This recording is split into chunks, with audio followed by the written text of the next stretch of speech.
乜嘢係朋友咧？有首歌咁唱，佢話：繁星流動，和你同路，共赴患難絕命裏，緊握你手。朋友去共赴患難，甘苦相對，佢明白你嘅痛苦，你好明白佢嘅心意。咁呢啲就真正好朋友啦。我同我太太算係最好嘅朋友。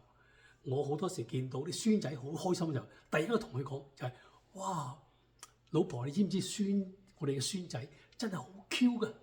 講完之後咧個喜樂係8倍變成1000倍咁多嘅。咁但係好朋友都會嗌交。咁有時啲朋友咧，最好朋友可能會決裂，關係破裂添嘅。呢啲係人生嘅現實。但係另一種朋友係永恆嘅朋友，佢點你點變，佢都唔變嘅。咁呢就係耶穌基督。耶穌話係我嘅朋友。喺20年之前啦，記得我好有信心祈禱，因為我經文講到嘅話，勤力嘅尋找就必找着他，祈求就必得着，叩門就為你而開門。任何你所祈求嘅，奉基督嘅名向父祈求就必得着。咁我好有信心同個女一齊祈禱。咁我真係感覺到呢個聖靈答覆我嘅。但係呢個係聖靈嘅警鐘，一次，跟住咧又再第二次。咁呢次我就好用心聽啦，聽到聲音話俾佢聽：你仲未係我嘅朋友。呢啲係靈性警鐘，話俾我聽，我仲係耶穌基督嘅朋友。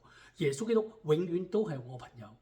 問一啲，後嚟我就明白到，原來咧我哋所祈求嘅，奉基督嘅名向天父祈求所有嘢，都必得着。去神會俾我哋對於我哋適宜嘅嘢。如果我哋祈求一啲唔適宜嘅嘢，咁變成我哋嘅詛咒嘅。咁我點知道咩嘅詛咒啊？如果我哋成為佢嘅朋友，明白佢心意，咁我哋知道乜嘢係適宜我哋，乜嘢唔適宜我哋嘅啦。咁我哋即係祈禱。咁呢個明白到喺今日裏邊咧，喺教友我哋嘅知會大會係咪？咁我哋主教都講咗，我哋係成為主嘅朋友、救主嘅朋友，就唔單止係要跟隨佢，要加緊腳步。咁耶穌基督都會就慢嚟。咁令到咧，我同耶穌基督就與主同行，就係佢嘅親正朋友。